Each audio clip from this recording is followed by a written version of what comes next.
முன்னாள் முதல்வர் ஸ்டாலின் அவர்கள் போட்டியிட்ட கொளத்தூர் தொகுதியில் ஒரு திடீர் திருப்பம் ஏற்பட்டிருக்கிறது.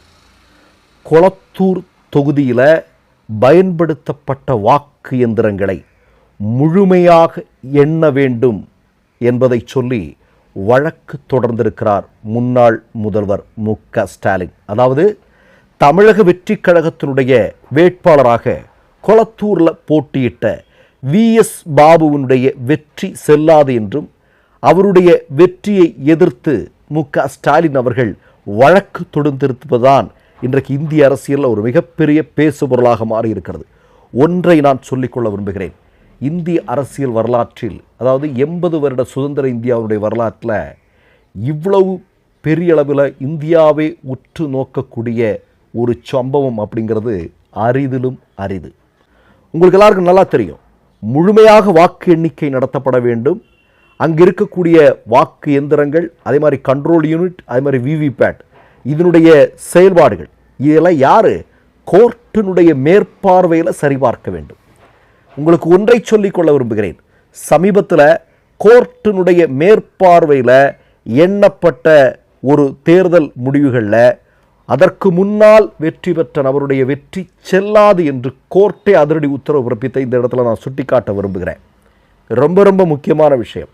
இன்னொன்றை நான் சொல்லிக்கொள்ள விரும்புகிறேன். ஏன்னா ஏற்கனவே பாஜகவிற்கும் தேர்தல் ஆணையத்திற்கும் தாவேக்காவுக்கெல்லாம் வயிற்றில் புளியை கரைக்கக்கூடிய நேரம். திராவிட முன்னேற்ற கழகம் வழக்கு என்று எந்தெந்த விஷயங்கள் எல்லாம் கோர்ட்டுக்கு போயிருக்கோ அதிலெல்லாம் பெரும்பாலானவைகள் அவர்கள் வெற்றி பெற்றிருக்கிறார்கள்.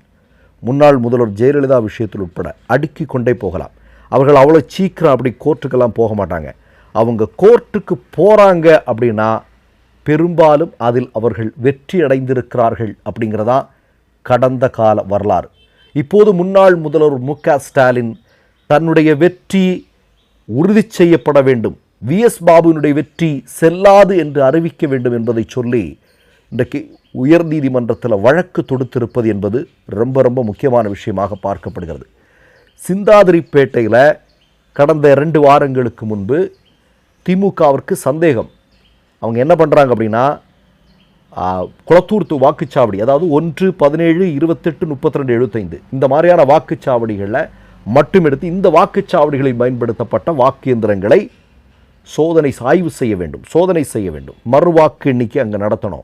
இதெல்லாம் நடந்திருக்கா, கரெக்டாக இருக்கா அப்படிங்கிறது பார்க்கணுங்கிற மாதிரி அவங்க போயிருந்தாங்க. அது செயல்படுத்தப்பட்டது. ஆனால் அதனுடைய முடிவுகள் வேறு மாதிரியாக இருந்தது. திராவிட முன்னேற்ற கழகத்தினுடைய சார்பில்